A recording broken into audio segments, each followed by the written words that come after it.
이렇게 웃기고 현격한 사건이 있어서 다음에 여러분께 이야기하려고 이 사연을 가져왔어요. 정말 너무 웃겨서 배꼽이 떨어질 정도였던 이야기인데 그 사건으로 알터일을 제외하고 다른 일의 시작을 알리는 신호를 받은 것 같아요. 그 이야기는 시댁 가족들을 스트레스 받게 한 기가 막힌 복수인데요.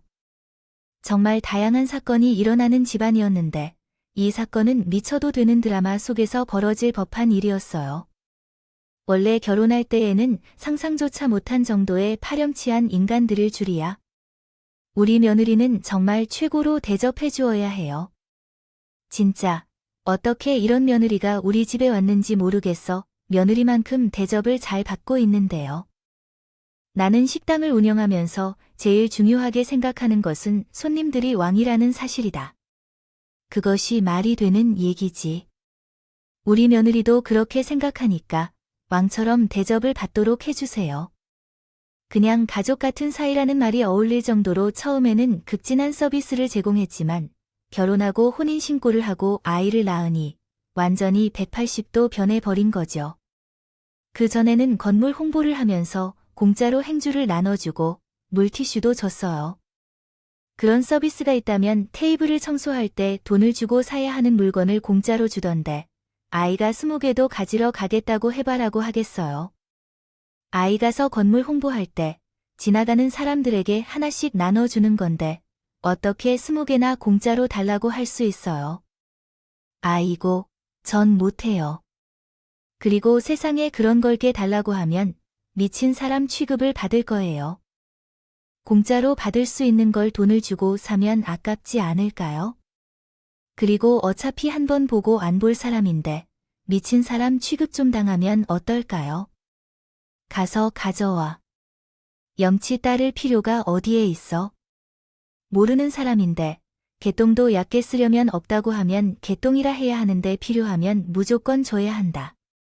결혼 전에 이 모습을 알았다면 저는 결혼을 했을까요? 절대 안 했을 거예요. 우리 남편이 솔직히 연애하던 시절에 가성비를 찾아다니고 짠돌이 럼을 구긴 했지만 제게는 그나마 돈을 쓰는 사람이었어요. 약간의 반전 매력 같은 거 있잖아요. 다른 사람들에겐 짠돌이 럼 구려도 저에게는 만수르처럼 구는 모습에 믿음이 갈까요? 자기야, 아니 이것 자기 주려고 몰래 샀고 가져온 거야.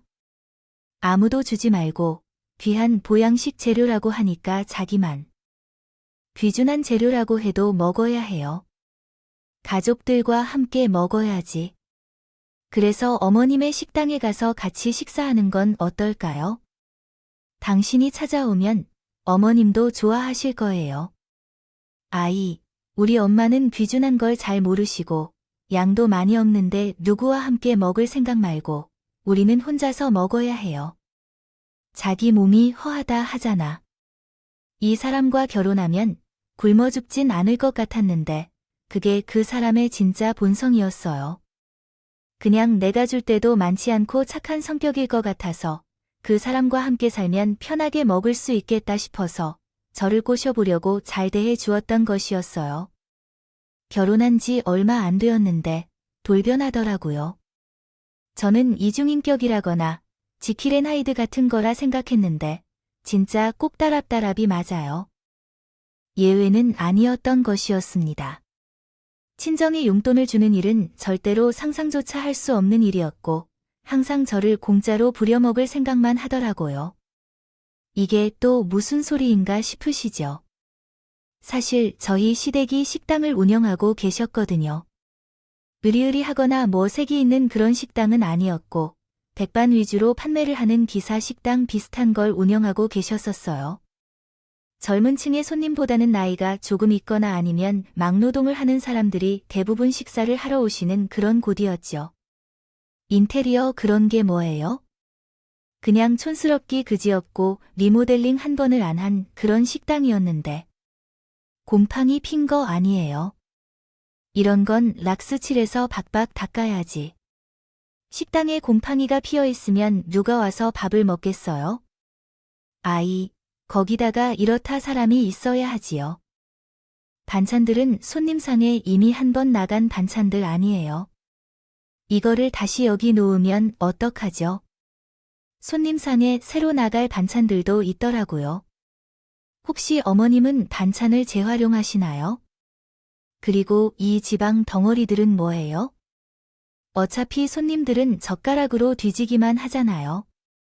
그런데 다른 식당들도 다 이러네요. 제육볶음에 김치찌개에 들어가는 고기들도 이렇게 지방이 많은 고기들을 써야 기름진 맛도 나고 맛있어지는 법이라고 하시네요. 젓가락으로 뒤지다가 재활용해서 손님들이 배탈 나면 어쩌려고요? 그리고 이렇게 질 나쁜 고기를 쓰면 맛도 없을 텐데요. 얘기하셨던데 제가 여기에서 장사한 지 벌써 몇 년째인데 손님이 한 병도 없나요? 그리고 고기 맛이 나쁘다고 딴지를 댄 사람도 없었고요. 음식의 상태를 보면 개밥 같은 느낌이 듭니까? 모든 것을 제 눈으로 확인했는데 제가 시댁 식당에서 밥을 먹겠습니까? 전 시댁 식당에서는 밥을 결코 먹지 않았어요. 정말 먹다가는 배탈이 나올까 봐 무서웠거든요. 그동안 손님들 사이에 식중독으로 걸린 사람이 한 명도 없다는 것이 신기했어요. 장사를 생각 없이 하지만 손님들이 밥을 먹으러 오는 것도 놀랍고요. 여기서 우리 친정 이야기를 잠깐 해야겠네요. 우리 친정은 강원도에 있어요. 말로만 들어도 어마어마한 추위가 겨울을 뒤흔드는 그 강원도 여자 부모님은 강원도에서 넘어가야 하는 시골 중에 있어요. 눈이 오기 시작하면 완벽하게 사회와 차단되어 고립되는 곳이죠. 그런 곳이었어요. 게다가 그 동네가 위지방이라서 그런 건지 워낙 눈이 많이 내리기도 했고요. 제설 작업을 해봐야 쌓이는 눈의 속도를 따라가지 못했죠. 그래서 눈이 오면 고립이 되는 곳이라 생각하시면 편해요. 그러다 보니까 날씨가 조금이라도 추워지기 시작하면 저희 친정집은 찾아가기도 힘들고 친정 부모님 얼굴 한번 뵙기가 어려웠죠. 여름 때나 몇 번 갈까 말까 하는데 우리 남편은 그것조차 귀찮아하고 싫어했어요. 이번 주에 강원도에 던 여자고 아이 멀기도 더럽게 말고 버스도 제대로 안 다니는 동네인데 운전하기도 힘들어 죽겠는데. 아니, 우리 부모님은 힘들게 식당일 하시면서 하루하루 버티고 계시는데 며느리가 팔자 너무 좋은 거 아니냐. 우리 부모님을 도와서 식당이라 할 생각은 안 하고 강원도에 언제 가나 날짜만 세고요. 있으니까 말이야. 아유, 내가 1년에 몇 번이나 간다고 그런 소리를 하고 있는데 나도 우리 엄마 아빠가 해주는 밥을 먹으면서 편하게 쉬고 싶어서 하는 말이지. 집에서 아이들을 키우면서 얼마나 정신없이 사는데 우리 부모님이 떠먹여주는 밥을 먹으면서 휴가 좀 즐기겠다고. 그게 그렇게 어렵고 힘든 일이야. 당신이야말로 시댁 생각하는 거 반만큼만 내 생각해봐. 어이씨, 1년 내내 휴가를 즐기고 있으면서 또 무슨 휴가를 즐기겠다고 그래? 당신이 직장이라도 다니고 있으면 내가 말을 안 해. 아이들 둘 연년생으로 나왔다는 핑계로 장 눈치 보인다면서 일도 때려 치웠으면 무슨 휴가야? 휴가라는 건 말이야. 나처럼 개고생하는 사람들에게 주어지는 휴식이라고. 육아는 일이 아니야. 육아도 노동이야. 당신은 빨간 날이라도 역할인지 알았으면 좋겠어요. 좀 뒤죽박죽인데 나 혼자만 쉬고 싶었어서 일 그만뒀어. 당신도 그만두라고 했었잖아. 육가요직을 끝내고 나니 임신하고 있는 친구가 육가요직을 다시 찾는다는 얘기가 있어. 어떤 회사에서 반기겠지. 사람들도 나를 걱정하며 임신이 잘 되어서 기뻐하면서 그렇게 비꼬는 말을 하는 것 같아. 그래서 내가 그만두라고 한 것이니까 이제는 슬슬 재취업을 준비해야지. 언제까지 집에서만 있으면서 놀고 먹을 거냐? 그래서 우리 애들 대학 등록금이 어떻게 해결되겠어? 지금 하루가 바쁘게 살아도 모자라는 것 같아. 강원도에 가서 쉬는 얘기하는데 답답해. 누가 봐도 10년 정도 쉬었다고 생각할지 모르지만 사실은 그렇지 않았어요. 아이들이 아직 어린데 육아가 얼마나 어려운 일인지 알겠지요. 노동인지 여기 사연 들으시는 분들은 다 알고 계시죠. 남편은 하나도 도와주지 않아서 집에서 놀고 먹는 줄 아는데 정말 답답합니다. 아무튼 제가 일을 쉬고 있다 보니 시댁에서는 자연스럽게 제게 집에서 놀고 먹으면 뭐 하냐고 시댁의 식당에 나와서 일이라도 하라고 난리를 쳤어요. 애들을 봐줄 테니까 콧바람 좀 쐬고 와라 라고 말은 기대하지 않았지만 애들을 데리고 일을 하러 오라 하니 미치도록 한 장을 누르셨어요. 응, 너는 내가 말하지 않아도 먼저 일 바쁘시니 좀 도와드려야 하냐, 말이라도 해야 하는 건 아니니 어찌든 집에서 하루 종일 아이들을 돌보는 핑계를 대고 꼼짝도 안 하고 있는데 난 애를 키우기 벅차 죽겠어요. 식당에 나오라고 하니까 계속 불만이 늘어가고 있었어요. 우리 가정식당은 백반 메뉴를 중심으로 하고 있는데요.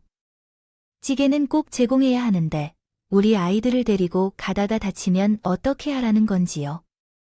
화상 흉터는 쉽게 지워지지 않으니까요.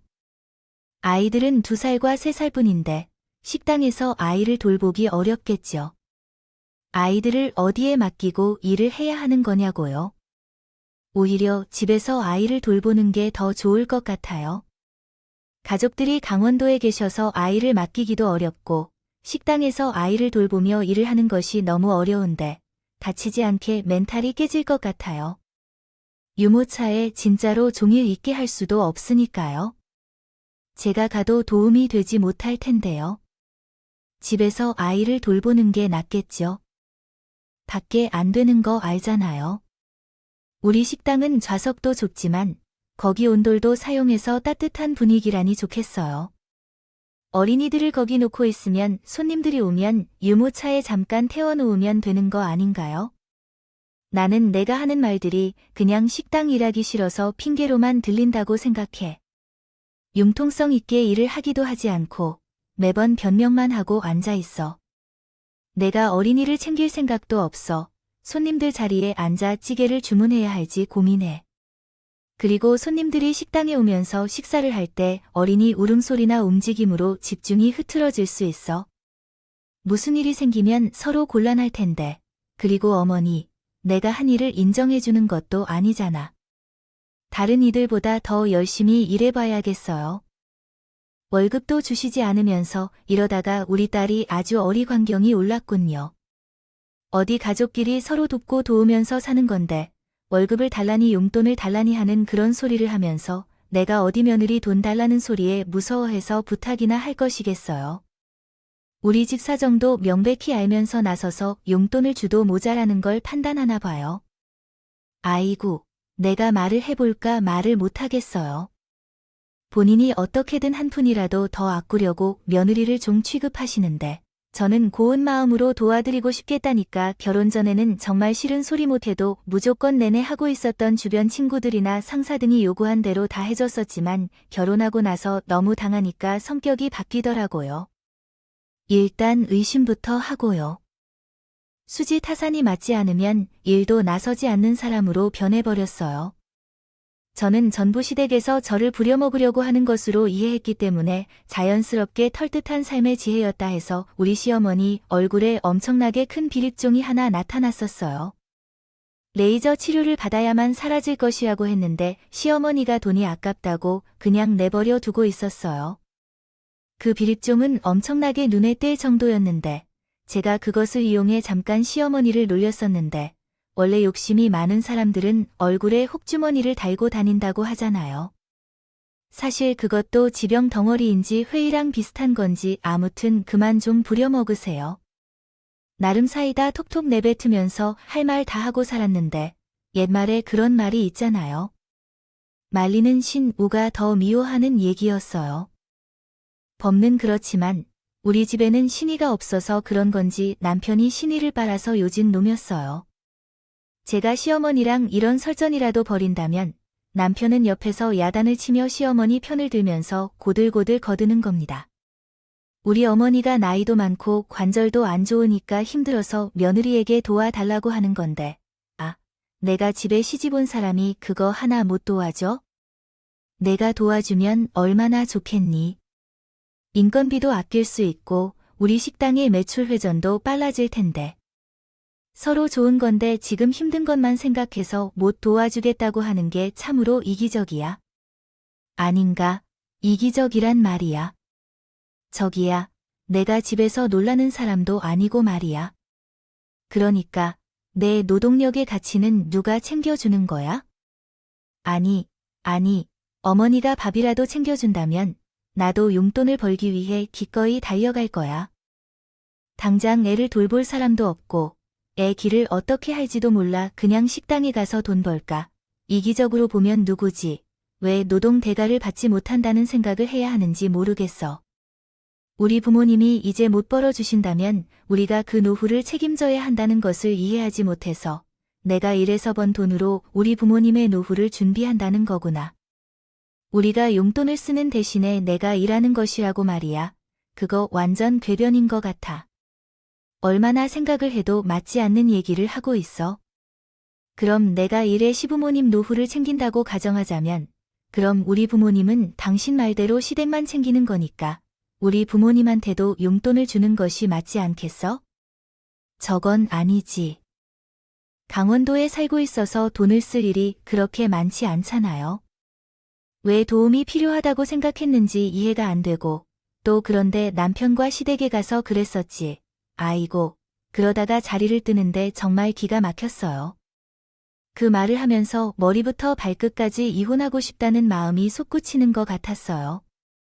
그런데 아무리 그래도 현실적으로 생각해보면 이혼은 할 수 있는 선택지가 아니겠어요. 제가 아이들 둘을 키우느라 돈을 벌 수 있는 상황도 아니고 경력 단절을 겪은 상태라서 어떻게 취직을 할 수 있을지 고민이었고요. 아이들은 2살, 3살이라 부모의 역할이 더 필요한 나이고 친정으로 도피할 생각까지는 하지 않았지만 그런 생각도 해봤어요. 그런데 카운트리 사이드 건물에 있는 어린이집에까지 아이들을 보내야 한다는 게 그야말로 현실적으로 말이 안 되죠. 동네에 어린이집이 없는 것 같아요. 차를 타고 20분 동안 고개를 넘어가야만 하는데 초등학교도 분교로 된 곳 하나는 있어요. 그곳에서 어떻게 살아야 할지 현실적으로 좀 어려울 것 같아요. 원래는 애들한테는 무조건 잘해주고 싶은 부모의 마음인데 게다가 우리 아이를 한부모 가정에서 키우고 싶지 않았어요. 아이 아빠가 무슨 죄를 지었거나 죽은 것도 아닌데 따로 살아야 한다는 것은 애들에게 못할 짓 같아서 고민이 되었어요. 요즘은 이혼이라는 것이 아무것도 아니라고 하지만 마음에 걸리는 게 많아서 이혼을 생각하게 되었지만 적응해서 잘 살아갈 수도 있겠지만 막상 이혼을 하게 되면 고민이 됩니다. 수 없는 일이었어요. 제가 바보 같다고 결단력이 없다고 손가락질을 하셔도 어쩔 수 없죠. 저만 그런 것은 아니에요. 다들 그냥 참으면서 인내하면서 살아오셨잖아요. 꾹꾹 참아가면서 저 원수를 사랑하는 마음을 가지라고 예수님이 말씀하셨다 하면서 버티고 또 버텼어요. 아무래도 저희 친정집이 강원도인데 기차와 버스를 타고 갈 일이 많지 않아요. 명절이나 김장을 할 때만 간단히 간다는 말이죠. 여름에 가는 횟수도 많지 않고 1년에 갈 수 있는 날이 정말 적었어요. 그런 때에는 부모님도 못 보고 살아야 했죠. 그래도 요즘엔 영상통화 기술이 발달해서 생생하게 얼굴을 보면서 대화할 수 있어요. 그렇지 않았다면 저희 부모님 얼굴도 못 보고 살아야 했을 겁니다. 부모님께서는 아마 손뼈도 못 알아보셨을 텐데 아이들은 하루하루 빠르게 자라나는데 시골로 내려가는 시간이 별로 없었어요. 그러던 어느 날 드디어 김장 시즌이 찾아왔죠. 제가 다시 친정집에서 김장할 때는 정말 행복했어요. 맛있는 수육, 김장 김치, 이모들과 친척들을 만나 수다를 떨며 밤을 지내며 술을 마시기도 하고 아이들은 친정 부모님께 돌봐주는 것까지 받아 얼마나 좋은지 몰라요. 김장하러 가면 살이 쪄서 올 정도였으니까요. 어쨌든 우리 친정 부모님은 배추를 도마농사로 재고 꽤 많은 양의 김장 김치를 담아 우리 가족부터 시작해서 친척들에게 나눠주고 따로 주문을 받아 동네 사람들에게도 팔기도 하셨어요. 우리 친정 엄마의 손맛은 또 다르더라고요. 모를 만큼 끝내주는 손맛이 들죠. 전에 들은 소식에 따르면 긴장하는 거라던데요. 그래서 김치도 좀 받아먹고 하려면 거기서 일도 도와드리고 해야 할 것 같아요. 아닐까요? 어떻게 택배로 받아서 공짜로 띡 먹을 수 있겠어요? 그건 예의가 아니잖아요. 남편에게 당장 가자고 말했어요. 올해도 김장 이야기 이치 저린다고 고생하던데 그거 꼭 가야 해요. 아이야 솔직히 김치 맛 그거 별반 다르지도 않은데 그냥 우리 엄마가 있는 식당에서 사오는 김치 얻어먹는 게 낫지 않을까요? 그 김장하러 가는 기름 값이나 김치 사먹는 값이나 그게 더 이득일 것 같은데요. 그냥 가지 말고 김치 사 먹을까요? 어머님 식당에 있는 김치 그거 중국산 김치야. 싫어요. 그거 어떻게 먹어? 거기까지 재활용하는 거 내가 분명 알고 있고 당신은 그 김치가 목구멍으로 들어가겠지요. 넘어가지 않고 더러운 것을 물었던 것도 아니며 최대한 깨끗하게 먹은 것만을 재활용하는 것인데 그것을 버리면 다 쓰레기야. 아, 환경 생각도 해야지. 환경을 생각하다가 내 속이 썩어날 일이 생길 거야. 어쩔 수 없어. 우리 엄마가 해주신 김치 먹고 싶다는 말이야. 김장하러 가야 엄마 아빠 얼굴도 보고 이모들도 보고 할 텐데. 명절에 꼭 하는 것도 아니면서 김장하는 날에 가자는 말도 못 들어주지. 가고 싶다고 하면 우리 엄마 김치 먹고 싶다고 제가 가고 싶다고 하면 난리를 치면 칠수록 남편의 얼굴은 썩어 들어간다고 해 일을 해야 하니까 가고 싶어 하지 않았어요. 제 친정집은 남녀 구분 없이 똑같이 일을 해야 했거든요. 남편도 당연히 100년 손님이라 해도 예외는 없었고요. 어떻게 이루어지는지는 매우 명백하니까 남편은 귀찮은데 쉬는 날 쉬고 싶은데 무슨 김장을 해야 하는지 모르니 안 가겠다고 하는 거예요. 제가 박박 우겨서 남편을 끌고 김장을 하러 갔어요. 그런데 이번에 꺼내 놓은 배추의 향이 정말로 어마어마했어요. 엄마야, 무슨 김치 공장 차리려고 하는 거야? 무슨 배추가 이렇게 많이 있어? 이거 다 누가 먹으라고 이렇게 많이 담그는 건지. 김서방, 잘 왔다. 이거 좀 소금 뿌려놔. 아니, 이번에 친척들이 시작해가지고 동네 사람들까지 주문이 엄청 들어왔어. 뭐야, 이러다가 그냥 김치 장사나 할까 봐. 이모들 집에는 그냥 나눠주는 거 아니었겠어? 갑자기 무슨 주문을 받아. 아, 이거 나도 혹시 엄마한테 돈 주고 김치 사 먹고 하는 거야? 아유, 그런 거 아니야. 너희 모두 뭐, 자기가 먹을 김치는 따로지. 가지고 내가 따로 주문을 받았는데. 암튼, 올해는 양이 많으니까 신속히 자리를 잡고 앉아 투덜거리는 남편의 주둥이를 한 대 치고 싶었어요. 배추를 절이고 속도 내며 무치고 양이 어마어마해서 1년에 걸쳐 김장을 하게 되었죠. 그러는데 해봤자 무슨 일을 얼마나 했다고요? 아주 그냥 삭신이 쑤시다 우는 소리를 내고 하는데 그런 모습을 보니 게다가 더 힘을 잘 쓰는 남자가 궁지에 몰려 그렇게 징징거리는 것이 정말 짜증이 나더라고요. 수육에 막걸리 마실 때는 신나서 먹다가 업무를 시키면 우는 소리를 지르는데 이게 진짜 남편인가 싶을 정도로 맞는 행동일까요? 저에게도 가끔 그런 생각이 들었어요. 중간중간 일하기 싫어서 저를 슬쩍 찾아오면서 애들이 심심해 보인다 며 애들을 봐주겠다고 하는데 실제로 애들과 놀아주진 않고 휴대폰만 들여다봐서 짜증이 나서 엉덩이를 발로 찼어요. 애를 돌볼지 일을 할지 선택하라고 말할 거야? 애들이 김장하는 데 와서 구경만 하고 있을 것 같아서 역정을 품으면서 휴대폰만 보니까 더 기분이 상해져서 엉덩이 발로 찼던데 애들이 언제까지 거기 있느냐고 앞이 막히면 양아치 따위 칠개지. 알겠어. 내 애 데리고 집에 들어갈게. 아니면 내가 들어가서 일을 할게. 아무튼 친엄마나 나 그리고 동네 사람들까지도 몇 명이 모여서 함께 김장을 하고 중간중간 맛을 보며 함께 노력했지만 즐거운 시간을 보냈어요. 서울에 있는 동안엔 이런 모임이나 가족들이 이렇게 모여서 함께 할 일이 없어 너무 재미있었어요. 김장을 마치고 집으로 돌아갈 시간이 되어 김치통에 담겨진 김치들을 정리하고 아이들을 카시트에 태우고 바쁘게 준비를 했어요. 친정엄마는 항상 정리하는 습관이 있어서 우리 집에 가져갈 것과 친척집 조카에게 줄 것을 따로따로 담아두셨어요. 예, 너희는 저기 오른쪽 끝에 있는 것을 가져가면 돼. 거기 빨간색으로 2통 있지. 그게 너희 것이야. 나중에 김치가 모자라면 우리 창고에서 가져다 줄 테니까 언제든 연락해. 아 참, 묵은지도 좀 있는데 그것도 보내줄까? 필요하면 언제든지 전화해. 얼굴 부으러 해도 괜찮아. 걱정하지 마세요.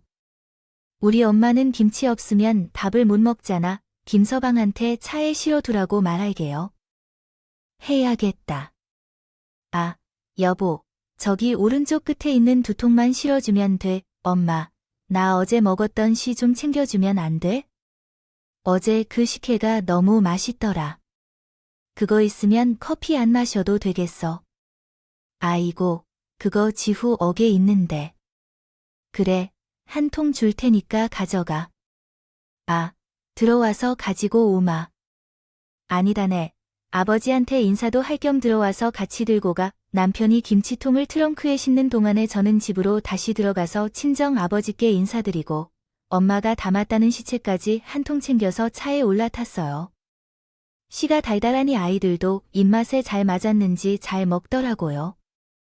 인사까지 야무지게 드리고는 김치를 싣고 열심히 서울을 향해서 가고 있는데 한 30분쯤 지났나 친정 엄마한테서 전화가 걸려오더라고요.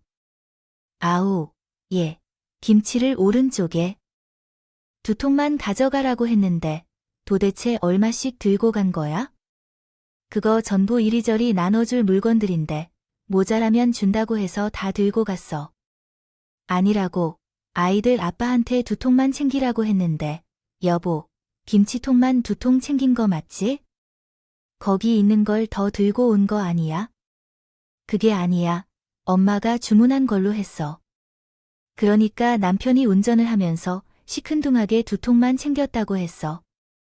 친정 엄마는 제가 아니라 하니까 이상하다, 이상하다 하시면서 찾아보겠다고 하시면서 전화를 끊으셨어. 그렇게 한 3시간을 거침없이 달리는 동안의 피곤함을 이기지 못하고 깜빡 잠이 들었는데 도착한 남편의 말에 눈을 떴을 때 집이 아니라 시댁식당 앞이었다.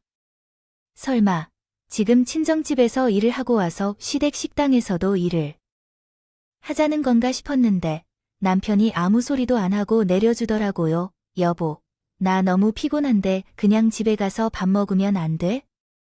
어머님 식당에서 밥 먹는 거 싫어하는 거 잘 알잖아. 아이, 그러지 말고 우리 김치랑 해가지고 집에 가서 밥 먹자. 근데 남편이 잠깐만 이러더니 트렁크 문을 열더니 시어머니에게 뭘 전해주는데 자세히 보니까 김장 김치를 담은 통이라고. 저는 놀라서 차에서 내렸죠. 헐레벌떡 나가서 스탑, 스탑을 외치면서 트렁크를 보는데 아이, 글쎄 2통만 있어야 하는 김치통이 8통이나 있는 게 아니겠어요. 저희 친정엄마가 찾아 헤매시던 김장 김치가 저희 차 트렁크에 있었던 거죠. 아니 여보, 김치 2통만 싣고 왔다더니 우리 엄마가 찾던 김장 김치가 왜 우리 차 트렁크에 있어? 설마 이걸 다 들고 온 거야? 아, 아까 2통만 실었다고 했잖아. 아, 이따가 차에 타서 따로 이야기해. 아, 엄마, 이거 총 8통이 보관해놔야 해. 안 그러면 팍신다. 우리 장모 솜씨니까 아주 기가 막힐 거야. 우리 피곤하니까 먼저 갈게. 뭘 차에 타서 이야기를 해? 이게 지금 뭐 하는 짓이야? 우리 엄마한테 2통만 들고 왔다고 하더니 어떻게 거기 있는 다른 사람 몫까지 챙겨올 수가 있어? 그리고 이걸 왜 어머님한테 줘? 누가 내 욕을 하고 있나? 아, 귀가 간지러 죽겠네. 2통은 당신 몫이고 내 몫은 또 따로 있을 거야. 내가 배추를 몇 포기 저였는데 고작 2통이 말이나 돼? 우리 엄마가 돈 받고 주문받은 김치도 있다고 했는데. 아, 이걸 다시 대에다가 퍼주면 어떻게 해? 우리 엄마가 받은 돈은 어쩌냐고? 어머님, 그 김치 주세요. 우리요. 친정에 갖다 주어야 하니까. 그거 어머님 목 아니고 남편이 잘못 들고 온 거니까. 당장 내놓으시라고 뭐 하는 짓이에요? 이미 우리 엄마한테 준 건데 그걸 내가 왜 빼어서 가 빨리 차에나 타. 피곤하다며 집에 가서 쉬게. 당신이야말로 뭐 하는 짓이에요?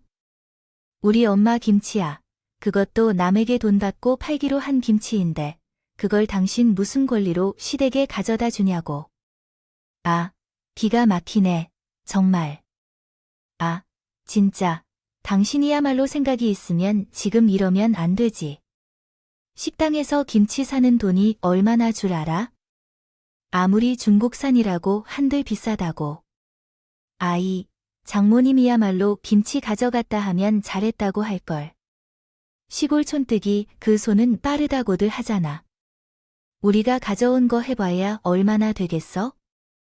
200 포기. 그것을 다시 한다면 저에게는 유익한 일이겠죠.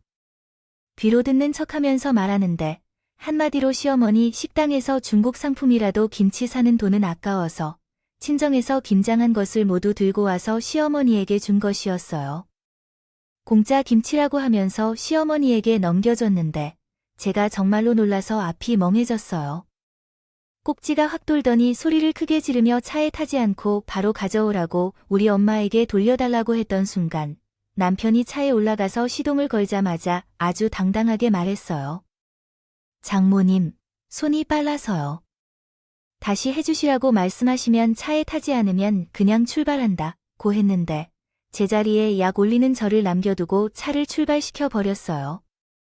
시댁 식당으로 들어가서 우리 엄마에게 김치 돌려달라고 말했더니 시어머니가 혀를 찔끔했어요. 차면서 저에게 김치 그거 몇 포기 얼마나 한다고 그게 그렇게 아까워 죽겠냐고 가족끼리 서로 돕고 살면서 거 아니라고 뻔뻔하게 말을 나오더라고요. 제가 정말 그들의 염치 없는 모습에 황당해서 말이 다 나오더라니. 제가 그 자리에서 얼어있는 것처럼 있으니까 시어머니가 2만 원을 내밀더니 칭찬해 줄 것이라고 하실 거다.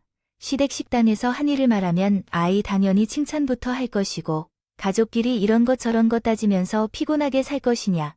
내가 여기 택시를 태워줄 테니 얼른 집에 가서 아들 밥 차리게 하라고 말했더니 애들도 배고프겠다고 해서 김치는 내가 잘 먹겠다고 꼭 말해주고 그러자 정말 너무나도 열렬하게 받아들여서 눈물이 나올 것 같았어요.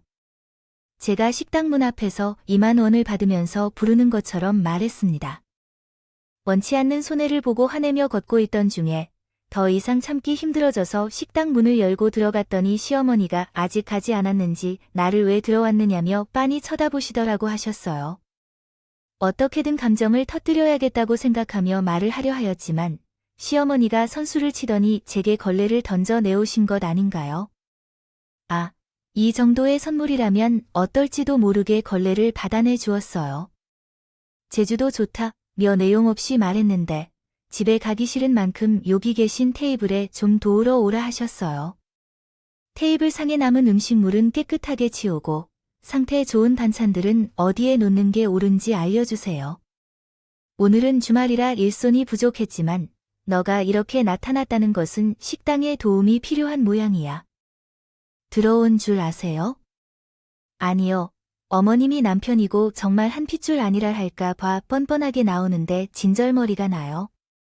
아, 제가 여기 일하러 들어왔겠지.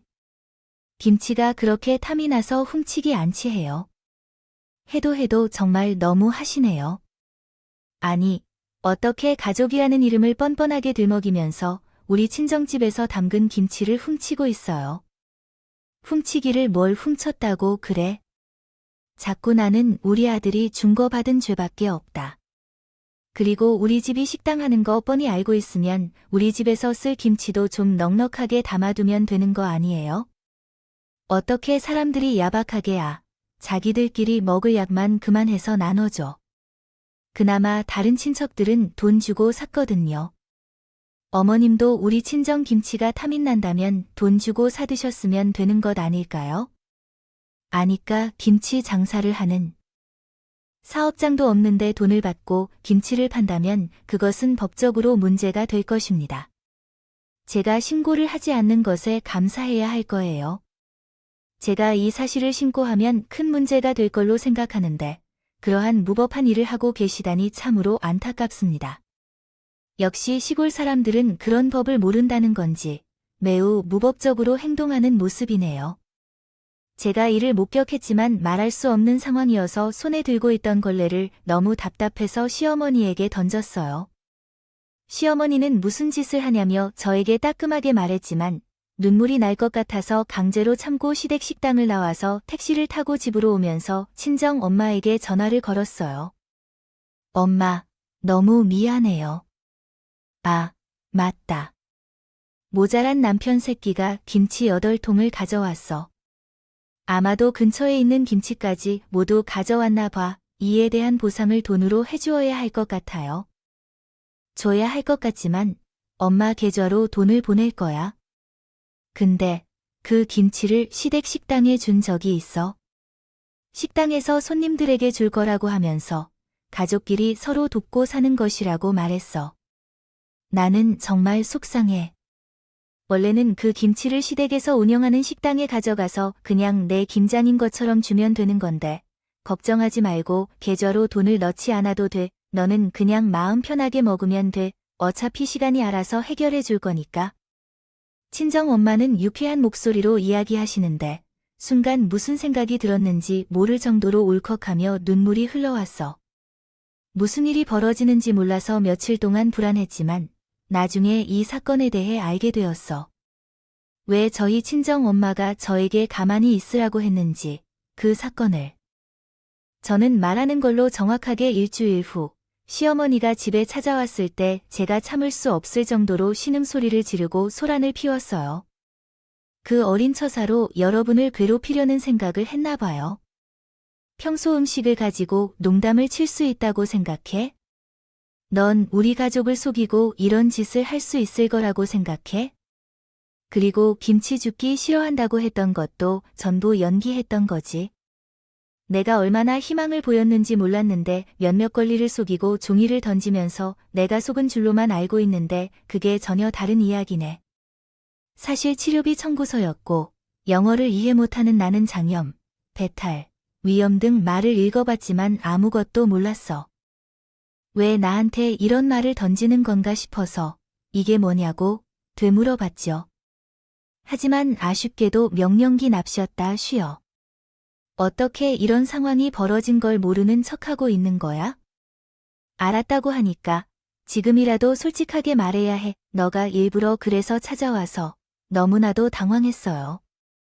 아무 소리도 안 하는데 시어머니가 얼굴까지 빨개지며 소리를 질렀어요. 그 김치가 매워서 기절할 것 같은 맛이었어요. 한 조각만 먹었는데 온몸에 땅이 파이고 난리가 났잖아. 당신의 시아버지가 병원에 가서 약까지 받아왔다고 하더라고요. 손님에게 내놓는 바람에 손님들이 몰라서 먹었었어요. 속 쓰리다고 뛰쳐나가지를 않았는데 우연히 뇌물, 나애라면 가게를 날리 법석 경험했다.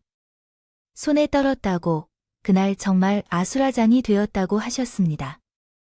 내 식당 경영이 최악으로 망쳤습니다. 처음에는 시어머니도 김치의 맛을 경험하지 않아서 손님들이 왜 그러는지 궁금했습니다. 그러나 딱 3일 만에 손님들이 난리를 쳐서 이상하다 싶어서 시어머니께 맛을 보라고 추천했더니 시어머니도 뒤로 넘어지셨다고 합니다. 너무 매워서 기절한다는 것이 무엇인지 이해했다고 하시더라고요. 그런데 왜 김치에 그런 짓을 했는지를 의아해하셨다가 누구를 골탕 먹이려고 이런 치말비 청구서를 손님들에게 제시했다고 합니다. 배탈이 났다고 치료비를 내놓으라고 요구했다고 하셨습니다.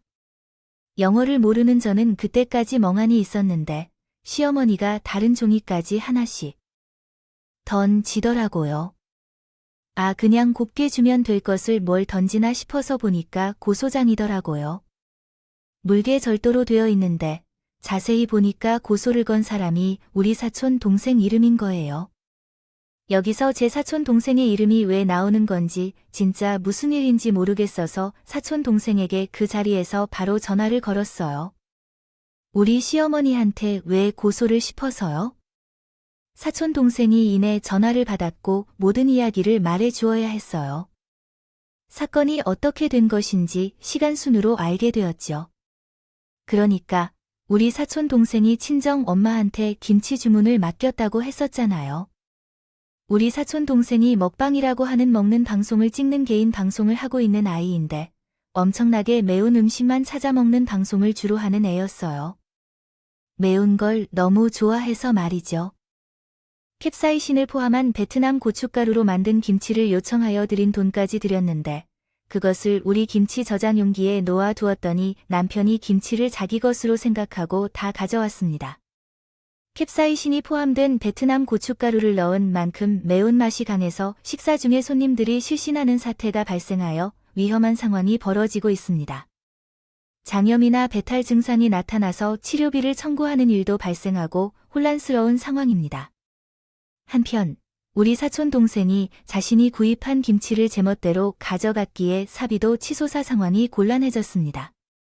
사촌 동생은 절도 혐의로 고소당했으며 그 후 시어머니가 모든 사안을 해결하겠다며 김치를 반환해달라고 조정을 제안했지만 이미 손님들에게 제공된 김치들을 가져다 달라거나 돈을 보상하라고 요구하여 논쟁이 벌어지고 있습니다. 그 김치 때문에 방송이 중단됐으니 손해배상금으로 1천만 원을 청구했지만 그 금액을 못 준다 해서 결코 용납할 수 없어요. 이 손해액이 어느 정도인가요? 이것은 개인 방송이라서 송출 비용이 든다고 하는데요. 우리 사촌 동생은 먹방을 좋아해 하지만 나는 그것에 대해 잘 몰라서요. 그렇지만 나름대로 알고 있는 사람들은 꽤 잘 알아주는 먹방 채널을 운영하고 있다더라고요. 수익이 꽤 되니까 손해비용도 상당할 것으로 생각되는데요. 이 1천만 원이라는 돈의 시한이 지났는데 시어머니가 그에 대해 큰 소리를 치셨어요. 만약 그 돈을 갚을 수 없다면 어떻게 1천만 원을 합의금으로 주고 방송을 하는 걸 멈출 수 있을지 생각이 들지 않나요? 법대로 해야지. 말을 그런 식으로 하다가 사촌 동생과 전화하는 나를 보고 구세주라도 만난 것처럼 해결을 요청하더라고요. 남편도 옆에서 사촌 동생인데 가족끼리 그러지 않는다고 말을 전해주라고 하는데 사촌 동생이 시댁과 무슨 연관이 있어서 운운하며 가족을 건드리는지 모르겠더라고요. 아니, 어머니랑 다른 사람들이 다 치울 때 왜 난 나에게 맡기냐고 하며 김치를 훔치려다가 다리 다쳤는데 애초에 당신이 욕심을 부리지 않았으면 이런 일도 없었겠지 않니요. 그래서 해결은 당신이 해야죠. 아, 난 몰라. 왜 당신이 욕심을 부려 나한테 저러는지 모르겠네. 시어머니는 손님들에게 병원비를 물어내고 수당에서 벌금도 받는다던데요. 사촌 동생에게 돈을 물어줘야 하는 거였지만 갑자기 완전 그지 깽깽이가 되어버릴 수밖에 없었죠. 사정사정을 하면서 큰 돈이 자기한테 어디 있는지 물어보는데 그러니까 애초에 중국산 김치로 퉁치면 되는 거였는데 왜 공짜에 눈이 돌아가서 그렇게 하는 건지 저는 벌받았다 생각을 지을 수가 없었어요. 결국 시어머니는 하다 우리 남편에게 돈 좀 달라고 했는데 우리 남편이란 누가 돈이 있는지요. 저희 부부가 살고 있는 집에 대출금을 갚고 애들을 키우는데 번 돈은 한정적이니까 결국에는 남편도 저를 깨갱하면서 친정에 말 좀 잘 해주라고 부탁을 했는데 그 콜이 아주 웃기고 그래서 애초에 내가 그 김치 다시 들고라고 했더니 시댁에 그것도 못하냐고 난리를 쳤지. 하고 너무 욕심을 부리는 것 같아요. 다른 사람의 물건을 탐내는 건 왜 그렇게 탐내는지 나는 내 가족의 명예를 지키기 위해서라도 결코 못할 거야. 도움이 필요하다면 그렇다면 스스로 해결하는 게 좋을 것 같아요. 제가 가족을 부끄럽게 할 일이라서 말하기도 민망한데 당장 급한 일을 처리해야 해서 어딘가에서 돈을 빌려서 해결했다고 하네요. 요즘 시어머니는 이런 세태임에도 불구하고 긍정적인 태도를 유지하며 식당에서 돈을 벌 수 있다며 오히려 큰 소리를 내며 나물고기 먹듯이 나한테 불평을 하고 계시네요. 나는 지금 누가 나한테 큰 소리를 치는지 알겠어. 이 사건을 겪으면서 할 수밖에 없게 되었다. 너처럼 하루 종일 일을 안 하는 게 낫다. 곤란한 상황일 때도 손 쉬면서 구경하는 걸로 끝나 이런 걸 가정이라고 믿고 살면서 어떻게 다른 사람보다 못해져 누가 널 꾸짖을 권리가 있는지 말하세요. 본성적으로 사람을 관찰하고 이혼할 거예요. 나도 당신들처럼 가족을 가지지 않았는데 욕심만 가득 찬 채 이혼하거나 죽던가 밥을 차려주던가 강원도의 시골에서 생활할 생각이야. 이혼해도 이혼이건 말이야. 누가 알까 아는 게 있을까? 강원도의 산속에서 자식들을 청결하게 키우며 한번 잘 사보라고. 너도 그들을 데리고 다니면서 키우면 나는 헌신적인 여자를 만나 재혼할 거야. 내가 잘할 테니 내가 꼭 양육비를 내놓으라고. 나는 너를 사랑해 왔다는 거 알지? 그동안 너를 떠나지 않고 버텨왔잖아. 아, 너 같은 아빠는 필요 없어. 그냥 서로에 물러갈 수 있을 때 물러가서 이혼했어. 전 남편은 평일에는 회사 다니고 주말에는 식당에서 아르바이트 한다고 해 인건비 아끼려고 빌린 돈 갚는다더라. 그런데 이게 끝나면 정말 서운하지 않을까 싶네. 우리 사촌 동생이 이혼 소식을 접하고 나서 그 염치 없는 인간들이 미친 거 아니냐고 대신 복수를 해주겠다고 하더라고요. 어쨌든 고소권은 우리 사촌 동생이 이겼고 어머니께서 벌금까지 내게 됐잖아요. 거기다가 우리 사촌 동생이 개인 방송을 하고 있는 사람이었고 본인 방송에서 재미있는 썰을 풀기 시작한 거예요. 사촌 언니네 김장 썰을 푼다 하면서 말이에요. 그동안 있었던 일을 쭉 풀면서 시댁식당은 아주 염세 없는 인간들이 하는 거라고 막 썰을 풀었어요. 어느 동네에 있는 무슨 기사식당인데 반찬도 재활용한다 하면서 은근슬쩍 싹을 이야기하고 땅 명예훼손 걸리지 않을 정도로만 풀었죠. 사람들이 또 명탐정 아니겠어요. 여기 아닌 저기 아닌 하면서 댓글이 난리가 났더라고요. 더 웃긴 건 그 동네의 기사식당 이름이라는 것이었어요. 달고 있는 가게가 우리 이전 시어머니가 운영하던 가게뿐이었던 거죠. 당연히 시청자들이 별점 테러하고 재활용 반찬을 신고까지 넣어 버렸다면서 벌을 받아야 한다고 했는데 어마어마하게 싹 다 걸린 거죠. 반찬 재활용은 물론이고 곳곳에 곰팡이까지 있었으니까 위생 상태가 최악이었습니다. 결국 벌금을 물었고 영업 정지까지 당했다고 하더라고요. 그동안 이리저리 빌린 돈도 있었는데 식당이 영업 정지로 문을 닫게 되고 반찬 재활용 소문까지 퍼져버렸으니 장사가 될 수 있었겠어요. 이 상황으로 인해 당연한 수순으로 시댁은 장사를 접을 수밖에 없었어요. 지금은 전 남편이 투잡을 하고 이전 시어머니도 청소하는 일에 나가신다고 하더라고요. 이 상황에서 저한테는 양육비도 2달이나 밀린 거죠. 돈이 있어야 줄 수 있다고요. 텐데 돈이 없다고 하더라도 그래서 저도 그냥 넘어갔던 것들이 억울해서 양육비 청구 소송을 걸었습니다. 저한테 이렇게까지 해야 하냐고 하면서 눈물 질질 짜며 연락이 왔는데 어쩔 수 없이 제 돈을 받아야죠. 이게 바로 권리 아니겠어요? 전 남편한테 너도 양육의 의무가 있다고 했죠. 저는 지금 강원도에 친정에 와서 살고 있는데 여기 어린이집도 없고 초등학교도 없다고 했잖아요. 우리 큰 애가 유치원에 다니게 되면 이사를 가기로 결정한 상태입니다. 친정 부모님과의 관계도 끊어 놓았어요. 저희 친정 부모님께서도 반일하기 힘들다 하시면서 김치 사업을 고민하고 계시더라고요. 이제 많은 주문을 받는 것도 있고 양이 꽤 되니까 사업자로 시작하는 것도 괜찮을 것 같다고 하시면서요. 어쨌든 이연중를 깼습니다. 강원도 시내 쪽으로 이사 가려고 합니다. 그쪽이 저에게 더 좋을 것 같아요. 그때까지는 자유롭고 자연을 즐기며 심신을 달래려고 합니다. 아직까지도 다시 생각해도 불타오르는 마음은 있지만 그래도 그것이 사는 맛 아닐까요? 그들에 대한 복수를 할 수 있다는 생각에 참으로 기뻐요. 욕심 부린 사람들의 후회를 생각하며 이제 아이들을 챙기러 가야겠어요. 모두 추운 겨울 잘 이겨내시고 건강하세요. 감사합니다.